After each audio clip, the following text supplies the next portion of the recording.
Voilà, donc je viens répondre à DBK Infinite ou DBK Infinite pour ceux qui prononcent mal. Sa petite vidéo là où il vient genre comme d'habitude souvent de toute façon dans plein de ses vidéos j'ai remarqué il a vraiment une dent ou un problème avec les musulmans, l'islam ou les arabes ou je ne sais quoi. Cette personne a même avoué en commentaire qu'il n'était pas juif, donc c'est même pas un juif, je sais même pas, je crois pas qu'il est chrétien, ça m'étonnerait mais peut-être, mais je crois pas. Il a juste une dent contre les musulmans. À tous les coups, je le sens venir, ça doit être un ex-musulman, quelque chose comme ça. De toute façon, c'est soit ça, hein, soit. Et à mon avis, c'est ça, c'est un ex-musulman. Mais de toute façon, aujourd'hui, c'est la mode. Hein, s'attaquer à l'islam, aux musulmans, au Coran, et tout, et à je ne sais quoi. Tout pour embêter les musulmans. De toute façon, tout est bon pour embêter les musulmans aujourd'hui. Donc, c'est bien. Il est dans la mode, c'est très bien. Bah, ce qui m'embête, c'est qu'il utilise notre Torah, nous les juifs, alors qu'il n'est même pas juif, voilà, pour utiliser la parole de Dieu et nos textes sacrés, nos textes saints, pour ce qu'il arrange. Et le pire, c'est qu'il vraiment, il dit n'importe quoi. Et même si c'est vrai que chez nous, on peut trouver des sources dans le judaïsme qui font une distinction entre Abraham et Abraham, etc., avec Ismaël, etc. Mais encore une fois, là, je vais montrer que les textes, parce que lui, il veut pas qu'on utilise les rabbins, soit disant, il veut pas, lui, il veut le texte. Il me dit, moi, je te ramènerai toujours au texte. Et bah, très bien. On va rester dans le texte, mais je vais quand même amener après quand même, parce que je suis juif et que on fonctionne comme ça avec le Talmud. Mais, je vais lui amener, 7 sources textuelles dans la Bible hébraïque, dans les textes, dans les mots, qui vont démonter son argument, et là, il pourra plus rien dire. Donc, on y va, on va écouter ce qu'il dit là, et après, on va le corriger, et on espère qu'il aura l'humilité, hein, d'avouer en commentaire et de dire, oui, en effet, ok, c'est bon, autant pour moi, je me suis trompé, nana, hein, et on va voir. Salut à tous, je suis dans le chapitre 16 de la Genèse, au verset 15, où il est dit « Agar enfanta un fils à Abram, et Abram donna le nom d'Ismaël au fils qu'Agar lui enfanta. » Donc les détails sont très importants dans la Torah, puisqu'en fait ici on s'aperçoit que Ismaël est le fils d'Abram, et non pas le fils d'Abraham. Pourquoi ? Parce que Abraham, c'est le nom qu'a choisi Dieu pour matérialiser l'alliance. Donc Ismaël, né à l'époque d'Abraham, signifie que Ismaël est né avant l'alliance faite avec Abraham. La preuve dans le chapitre 17, quand on descend, on s'aperçoit dans le verset 5 qu'il est dit « On ne t'appellera plus Abram, mais ton nom sera Abraham, car je te rends père d'une multitude de nations. » Quand on remonte un tout petit peu, il est dit « Voici mon alliance que je fais avec toi. » Et c'est ceci qui va faire changer le nom d'Abram en Abraham par Dieu. Donc très important, Ismaël, fils d'Abram, et non pas d'Abraham. Voilà, donc c'est vraiment très, très, très, très drôle. Vraiment, je suis mort de rire. Déjà, rien que dans sa vidéo, je vais déjà commencer par répondre à partir de ce qu'il montre lui-même dans sa vidéo. Il se contredit lui-même. Ce qu'il veut dire, c'est justement que Ismaël n'est pas le fils de Abraham, donc de Abraham, mais de Abraham, quoi. Et parce que les détails, c'est très important, les détails dans la Torah, donc la preuve, voilà, regardez bien, c'est Abraham, pas Abraham, très bien. Il nous montre lui-même à la suite le contre-argument c'est incroyable comment il réfléchit pas. C'est marqué à la suite, donc ce qu'il montre, c'est marqué, on t'appellera désormais Abraham, car je te fais père d'une multitude de nations. Avamon Goïm en hébreu. Tu te père de toutes les nations. Donc forcément, même si tu me dis oui, Ismaël est le fils d'Abraham et pas d'Abraham, mais en fait, au final, il est quand même fils d'Abraham. Pourquoi ? Parce que Abraham, justement, père de multitude de nations, dont la nation d'Ismaël. Donc déjà, rien que là, la vidéo, elle peut s'arrêter. Je t'ai déjà, voilà, ça y est, ta vidéo, elle est détruite partout avec ton propre argument. Tu ramènes un verset qui va contre toi. Et là, ben bon, on va quand même continuer, parce que là, rien qu'avec ça, déjà, t'es décrédibilisé, mais là, maintenant, je vais te montrer que la preuve que c'est bien Ismaël, fils d'Abraham, dans les textes, pas les rabbins, dans les textes, et ben, je vais te le montrer, comme ça, voilà, comme ça, non seulement tu seras réfuté, mais tu seras détruit, comme ça, une bonne fois pour toutes. À bon entendeur, hein, je te déteste pas et je te veux pas du mal, hein. Moi, je suis pas comme toi, qui dans les commentaires te permet de pas me respecter et de manquer de respect, de m'insulter, alors que voilà. moi, au moins, je te souhaite bah, que Dieu te guide, qu'il apaise ton cœur de cette haine que tu as contre les Arabes et les musulmans, au point d'utiliser, que tu n'es même pas juif et même pas chrétien, et que tu utilises la Bible, les textes saints, nos textes, la parole de Dieu, à ton avantage pour tes projets, tes projets mal intentionnés et mauvais. Bon, on continue.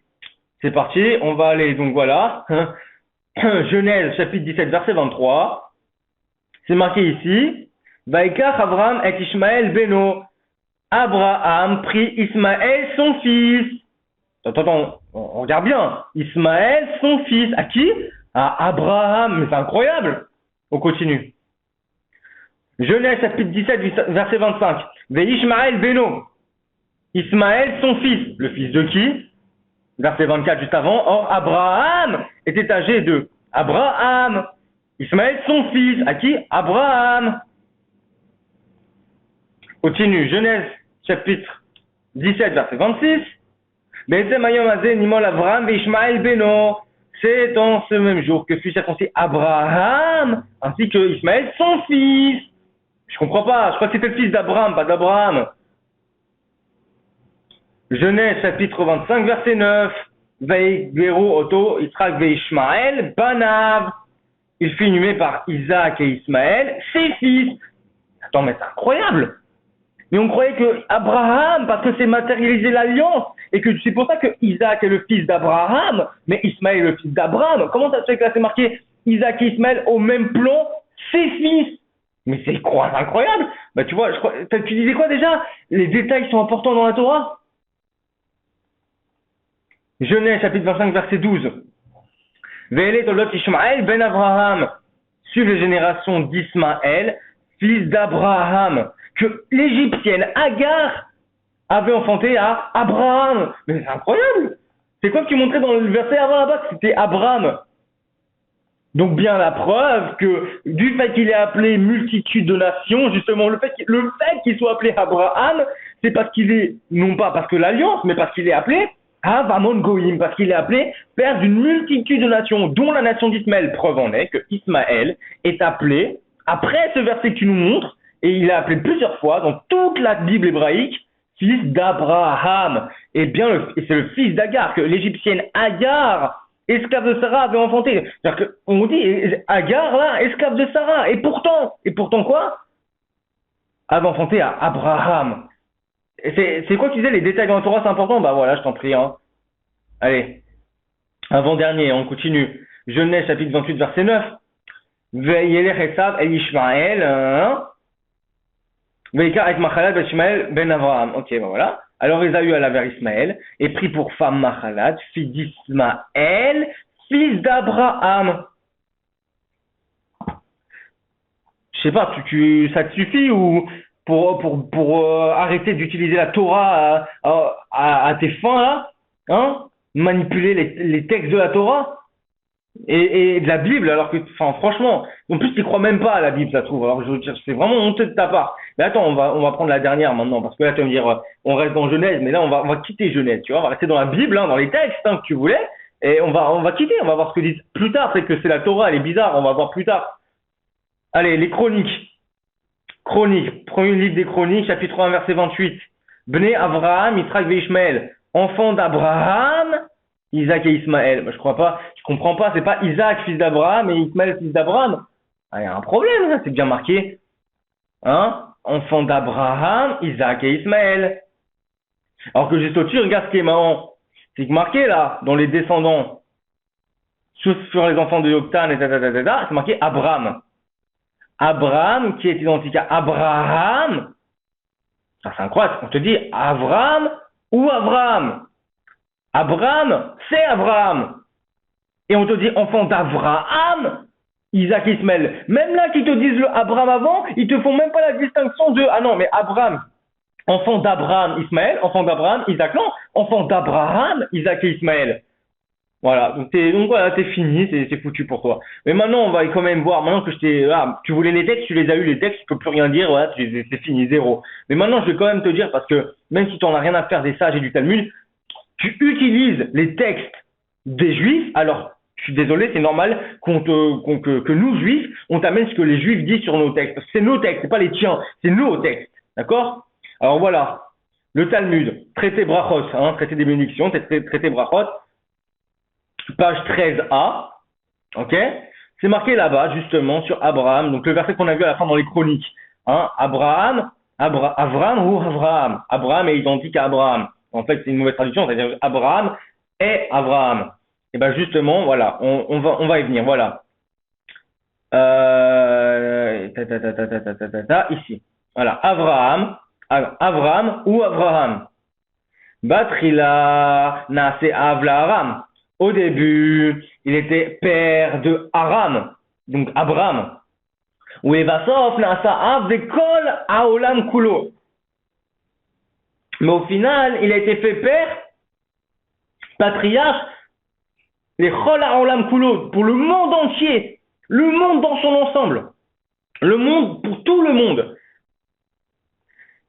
Ensuite, on parle de Sarah, on va passer, voilà. Tani Bakapara, Kol Akore le Avraham, Over Baase. Tani Bakapara dit, a enseigné Tani Bakapara que tout celui qui appelle Abraham, il enfreint un commandement positif de la Torah, une injonction de Dieu. Pourquoi? Chez Nehemar, car il a été dit, Ve'aya Shimcha Avraham, car ton nom sera Abraham. Donc maintenant, voilà, Tanya Bar Kapara nous dit dans le Talmud que si tu appelles maintenant Abraham, tu l'appelles Abraham, tu oses prononcer ça, tu oses l'appeler Abraham, tu transgresses un commandement de la Torah qui te dit, son nom sera Abraham. Attends, c'est pas fini, parce qu'il y a Rabbi Eliezer Omer, Rabbi Eliezer il dit, Over Belav, il transgresse un interdit de la Torah. Pas un commandement positif, un commandement négatif, un interdit de la Torah. Chez Nehemar, comme il a été dit, Velo Ikare Arod Shimcha Avram, mais tu ne seras plus appelé, ton nom ne sera plus, tu ne seras plus appelé encore par ton nom Abraham. Tu ne seras plus appelé par ce nom-là. Donc si tu l'appelles par ce nom-là, tu transgresses cette injonction de la Torah aussi qui te dit qu'on n'appellera plus Abraham. Donc quand tu dis maintenant, tu veux absolument appeler Ismaël fils d'Abraham, tu transgresses la Torah, tu transgresses les versets de Dieu. Tu n'as pas le droit. C'est pour ça que dans la suite, dans la Genèse et dans le reste de la Bible hébraïque, Ismaël est appelé fils d'Avraham et pas d'Abraham. Parce que c'est interdit de l'appeler. C'est interdit de l'appeler Abraham.